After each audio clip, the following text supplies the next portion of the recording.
Hello, dear students. We are continuing in the third unit, magnetic effects of current and magnetism. इस third unit में dear student हमने दो तीन topics पहले पिछले वीडियो लेक्चर में कर लिए हैं, जैसे करंट एंड मैग्नेटिक फील्ड कर लिया था, जिसमें ये आपको बताया था हैंस क्रिश्चियन ओर्स्टेड ने जो एक्सपेरिमेंटली स्टडी किया, करंट कैरिंग कंडक्टर के सराउंडिंग मैग्नेटिक फील्ड प्रोड्यूस होता है, जिससे मैग्नेटिक नीडल डिस्प्लेस होती है, डिफ्लेक्ट होती है। मैग्नेटिक फील्ड एक वेक्टर क्वांटिटी है, टेस्ला SI यूनिट है इसका, ये पॉइंट हमने स्टडी कर लिया था। एंड एम्पियर स्विमिंग रूल, जिसको स्नो रूल भी कहते हैं, इसके अलावा Maxwell's corkscrew rule and right hand thumb rule, ये कुछ टॉपिक हमने प्रीवियसली स्टडी किए हुए हैं, मैक्सवेल्स कॉर्कस्क्रू रूल और राइट हैंड थंब रूल। ठीक है, in today's video lecture we will have to study the topic Biot-Savart's law. Name of the topic is Biot-Savart's law. क्या है ये Biot-Savart's law? This law is used to determine the strength of magnetic field. ये किसी conductor के surrounding, current carrying conductor के surrounding जो magnetic field produce होता है, उसकी स्ट्रेंथ को डिटरमाइन करने के लिए यूज किया जाता है। ठीक है, magnetic field at any point due to a current carrying conductor. Consider a very small element AB। इस कंडक्टर का एक छोटा सा पार्ट है AB, ठीक है, जिसको हम करंट एलिमेंट नाम दे रहे हैं, ऑफ लेंथ DL। इस पूरे कंडक्टर की लेंथ अगर L है तो इसके छोटे से पार्ट की लेंथ DL कंसिडर की गई, of the conductor carrying current I, और इस कंडक्टर में I करंट फ्लो कर रहा है। The strength of magnetic field DB, तो इस करंट के कारण जो स्मॉल मैग्नेटिक फील्ड होगी due to this small current element at point P, conductor से बाहर ये कहीं पॉइंट P है, तो यहाँ पर जो इसकी मैग्नेटिक फील्ड होगी, स्मॉल मैग्नेटिक फील्ड, उसको फाइंड करने का मेथड है बायोट-सावर्ट्स लॉ। तो उस पॉइंट का डिस्टेंस R लेट किया गया, करंट एलिमेंट DL से R डिस्टेंस पर P पॉइंट है जहाँ पर हमें मैग्नेटिक फील्ड फाइंड करनी है। तो लॉ कहता है according to this law DB यानी कि small magnetic field directly proportional to length of the element. ठीक है, एलिमेंट की जितनी लेंथ है, जितना लंबा लेंथ एलिमेंट होगा उतनी ज़्यादा मैग्नेटिक फील्ड होगी। DB directly proportional to I। दूसरा फैक्टर जिस पे मैग्नेटिक फील्ड डिपेंड करती है वो है कंडक्टर में फ्लो करने वाले करंट का मैग्नीट्यूड I। तीसरा है sine theta, sine of the angle between position vector and current element. Current element और पोजीशन वेक्टर के बीच में जो एंगल है उसके साइन ऑफ एंगल से डिपेंड करता है मैग्नेटिक फील्ड। और चौथा फैक्टर है डिस्टेंस, जिसके inversely proportional, square of the distance के इन्वर्सली प्रोपोर्शनल है मैग्नेटिक फील्ड। यानी कि चार फैक्टर हो गए, I, DL, साइन थीटा और 1/r²। इन चारों को कंबाइन करते हैं, combining all the above equations, इन सभी को कंबाइन करके हमारे पास ये इक्वेशन बन जाती है DB proportional to I DL sine theta by r², और DB प्रोपोर्शनलिटी साइन को हटाया तो equal to K I DL sine theta by r²। ठीक है, इसको इक्वेशन नंबर 1 कर दिया, where K is the constant of proportionality. यहाँ जो K लिया है प्रोपोर्शनलिटी का कांस्टेंट है, SI यूनिट्स में इसकी वैल्यू μ0/4π है। μ0, इस सिंबल का नाम है μ0, where μ0 is called the absolute permeability of free space. Free space कितना परमिट करता है किसी सोर्स की मैग्नेटिक फील्ड को, तो उसकी परमेबिलिटी है ये वैक्यूम में या फ्री स्पेस में। वैल्यू ऑफ μ0 इन SI, ये बस μ0 की वैल्यू कितनी है, 4π × 10⁻⁻⁷। ध्यान दीजिएगा, तो ये 4π वाली वैल्यू जब हम यहाँ रखेंगे तो 4π से 4π कट जाएगा, ओनली 10⁻⁻7 बचेगा। यानी कि μ0/4π की जो वैल्यू बचेगी वो ओनली 10⁻⁻7 बचेगी टेस्ला मीटर पर एम्पियर। ठीक है, सो इस वैल्यू को जब हम यहाँ K की जगह अगर रखें तो ये DB कैसे लिखा जाएगा, DB इक्वल्स टू K की जगह आ गया μ0/4π I DL sine theta by r²। ठीक है, this one is the expression for magnetic field of a small current carrying element. DB equals to μ0/4π, K की जगह आया, इस K की जगह पे μ0/4π I DL sine theta by r²। तो ये है वो मैग्नीट्यूड एक स्मॉल करंट कैरिंग एलिमेंट के कारण पी पॉइंट पर मैग्नेटिक फील्ड का magnitude. Biot-Savart's law in vector form. तो यहाँ पर जो आया हुआ एक्सप्रेशन है हमारे पास I D L sine theta वाला, ये स्केलर फॉर्म में है और इसको वेक्टर फॉर्म में अगर लिखना हो डी बी वेक्टर, तो जो साइन थीटा था उधर साइन थीटा क्रॉस प्रोडक्ट में आता है, तो इसलिए हमने डी एल के साथ R unit vector cross product में शो किया है। जब आप इस डी एल क्रॉस आर को ओपन करेंगे तो डी एल इंटू आर का मैग्नीट्यूड कितना होगा, 1 यूनिट वेक्टर है और साथ में आ जाएगा साइन थीटा, तो एक्सप्रेशन वही आ जाएगी डी एल साइन थीटा। ठीक है, अगर इस यूनिट वेक्टर को हम ओपन करते हैं तो यूनिट वेक्टर का मैग्नीट्यूड, यूनिट वेक्टर का जो फॉर्मूला होता है वेक्टर अपॉन मैग्नीट्यूड है, तो यहाँ वेक्टर आ जाएगा, नीचे मैग्नीट्यूड आ जाएगा, तो D L cross R vector हो जाएगा ये ऊपर, और डिनोमिनेटर में एक आर ये वाला मैग्नीट्यूड और ये आर स्क्वायर मल्टीप्लाई होकर बन जाएंगे आर क्यूब। ठीक है, whenever we use the definition of unit vector को अगर हम यहाँ यूज़ कर ले तो है ना, इस आर यूनिट वेक्टर को रिप्लेस कर दे वेक्टर अपॉन मैग्नीट्यूड से, so the formula becomes D B vector equals to mu naught upon 4 pi I D L cross R, vector है अब ये दोनों, and divide by are cube. तो ये वेक्टर फॉर्म है बायोट-सावर्ट्स लॉ का। The magnitude of magnetic field strength is given by, अगर मैग्नीट्यूड की ओनली बात करें तो mu naught upon 4 pi I D L R upon R cube है ना, ये उसका मैग्नीट्यूड है। जहाँ तक बात है डायरेक्शन की, direction of D B vector, ये जो मैग्नेटिक फील्ड यहाँ पर आई है तो इसका इस पी पॉइंट पर डायरेक्शन क्या होगा, तो लिखा है D B vector is perpendicularly inside the plane of the paper shown as, ये सर्कल के अंदर क्रॉस का साइन उसको शो करता है। एक्चुअल में जो ये डी एल क्रॉस आर है वेक्टर प्रोडक्ट के डायरेक्शन में मैग्नेटिक फील्ड का डायरेक्शन दिया गया है।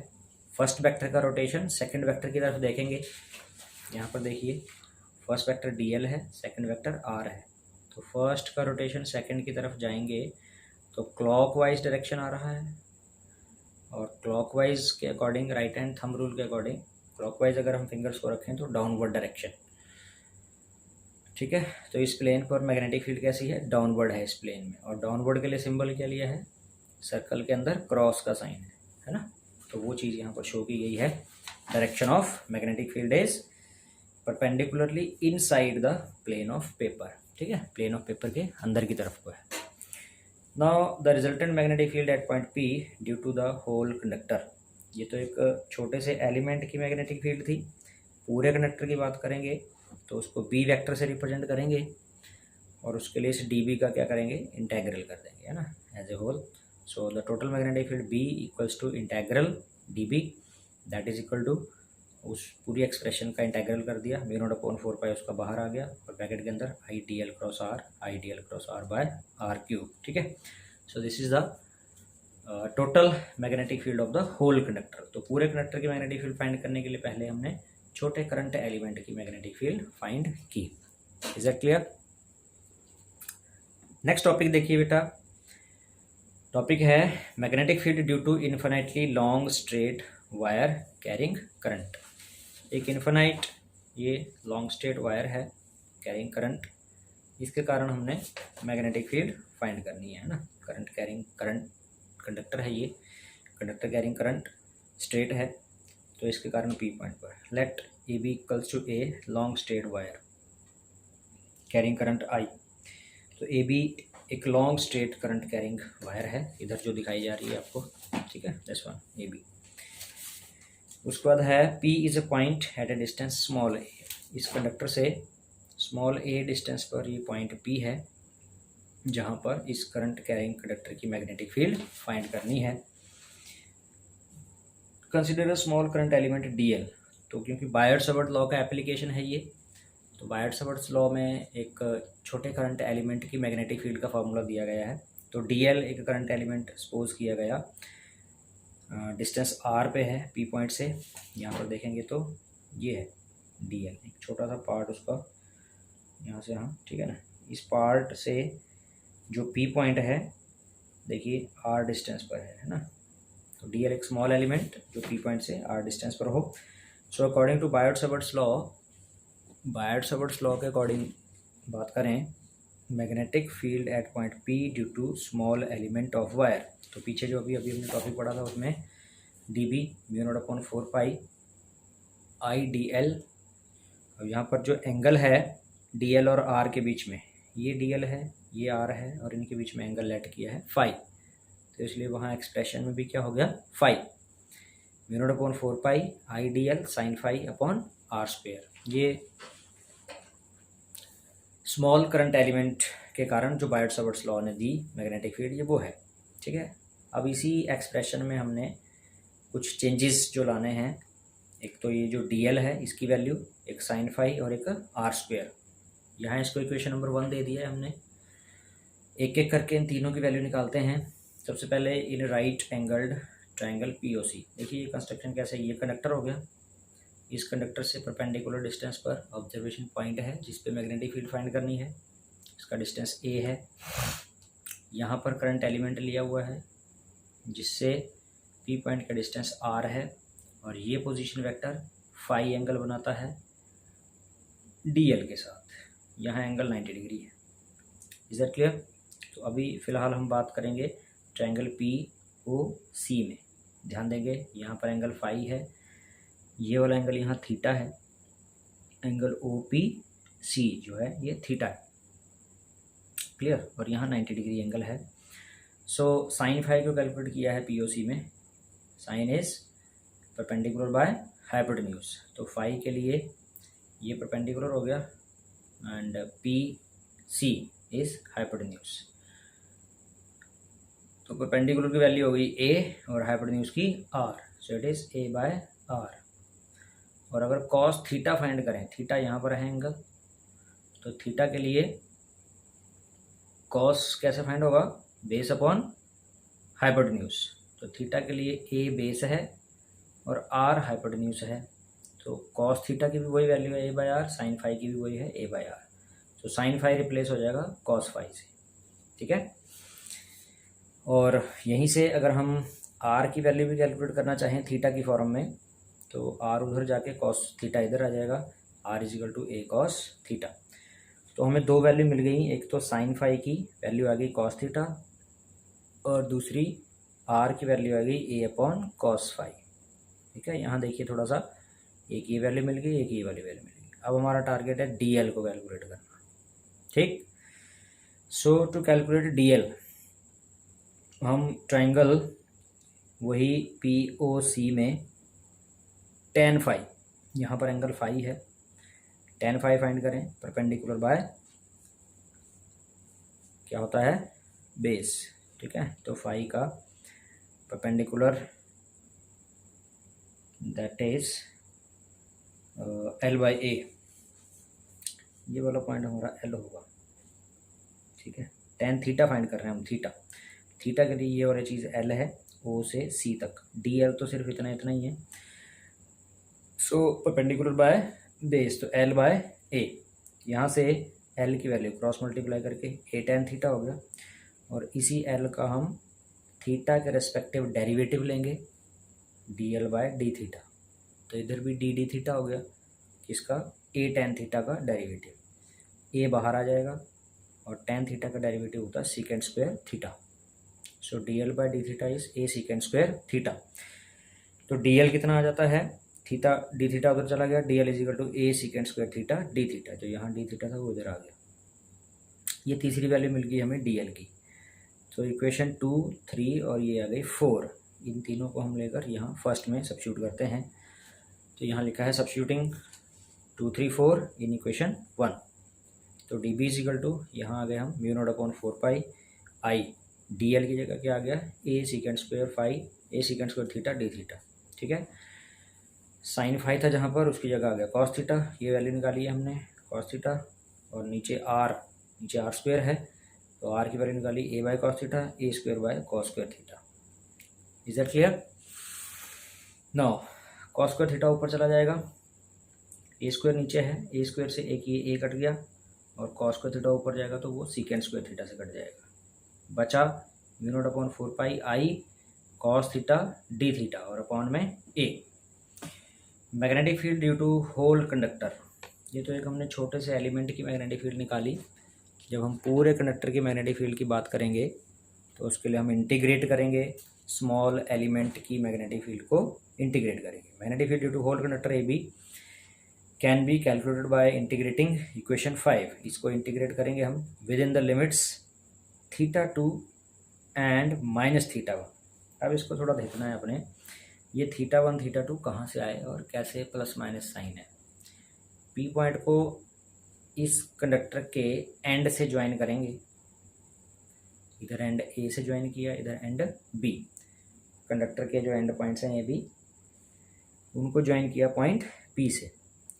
तो यहाँ से नीचे की तरफ को जो एंगल बना यहाँ तक वो θ1 और ऊपर की तरफ को जो बना वो θ2। θ1 की जो रोटेशन जा रही है वो एंटी क्लॉकवाइज जा रही है। तो बाय कन्वेंशन हमने एंटी क्लॉकवाइज को नेगेटिव और क्लॉकवाइज को पॉजिटिव साइन दिया। बाय कन्वेंशन θ1 जो कि एंटी क्लॉकवाइज था, being anti clockwise taken as negative, और क्लॉकवाइज वाले θ2 को पॉजिटिव साइन दिया। तो ये दोनों लिमिट्स हो गई इंटीग्रेशन के लिए, लोअर लिमिट अपर लिमिट। तो लोअर -θ1 अपर θ2। सो -θ1 से θ2 के बीच में dB का जो इंटीग्रेशन होगा वो टोटल मैग्नेटिक फील्ड B की वैल्यू देगा। वैल्यू रख दी हमने dB की, ये वाली है μ0/4 पाई I/a बाहर आ गया, और cos θ dθ का इंटीग्रेशन -θ1 से θ2 के बीच में। cos θ का इंटीग्रेशन नेक्स्ट स्टेप में sin θ हो गया -θ1 to θ2 μ0I/4 pi a, upper limit minus lower limit, upper sin θ2 upper minus sine -θ1। नीचे जो लिमिट हमारी -θ1 है और साइन -θ इज माइनस साइन θ, तो वो माइनस माइनस प्लस हो जाएगा यहाँ पर। तो अगले स्टेप में b equals to μ0I/4 pi a sine θ1 plus sine θ2। यहाँ जो माइनस साइन था वो प्लस हो गया है ना, ठीक है, ध्यान देंगे जरा। सो ये एक्सप्रेशन आया हमारे पास एक फाइनाइट एल लेंथ के स्ट्रेट कंडक्टर की मैग्नेटिक फील्ड का। If the straight wire is infinitely long, special case arise हो रहा है। अगर वायर इन्फिनाइटली लॉन्ग है तो जो ये हमने एंड यहाँ ज्वाइन किए हैं, अगर ये वायर आगे तक भी चली जाती तो इनको ज्वाइन करने के लिए हम यहाँ पी पॉइंट से ऐसे सीधे चले जाते, इधर भी और इधर भी इस तरफ को। तो एंगल यहाँ से कितना बन जाता है, ये जो θ1 θ2 बना है, अगर हम इस लाइन के साथ एंगल बना रहे हैं और ये वायर इन्फिनाइट होती तो इसको मिलाने के लिए ये लाइनें हम सीधी, ये लाइनें ऐसे होती और पी ओ से एंगल 90 डिग्री बन जाते हैं, इस तरफ वाला भी और इस तरफ वाला भी। यानी कि इस सिचुएशन में जब कंडक्टर इन्फिनाइट लॉन्ग लेंथ का होता तो θ1 and θ2 are taken as pi by two का मतलब 90 डिग्री। तो इस एक्सप्रेशन में जब हम रखेंगे तो b = μ0/4 pi I/a sine pi by 2 plus sine pi by 2, और साइन पाई बाय 2 की वैल्यू होती है 1। सो 1 + 1 2I/a।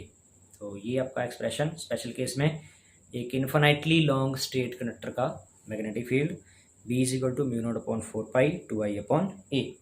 जहाँ तक बात है डायरेक्शन की, direction of magnetic field is perpendicularly inside the plane, क्योंकि वो डिपेंड करेगा according to the direction of current. जो ये वाला हमने डायरेक्शन लिया हुआ है तो इसके अकॉर्डिंगली थंब को अपवर्ड रखेंगे तो फिंगर्स एंड सर्कलिंग फिंगर जो है वो एंटी क्लॉकवाइज डायरेक्शन इसके सराउंडिंग मैग्नेटिक फील्ड का देंगी, ठीक है। सो ये है टॉपिक आपका, एक इन्फिनिटली लॉन्ग स्ट्रेट कंडक्टर के surrounding magnetic field. Next topic हम नेक्स्ट वीडियो लेक्चर में करेंगे। Till then bye.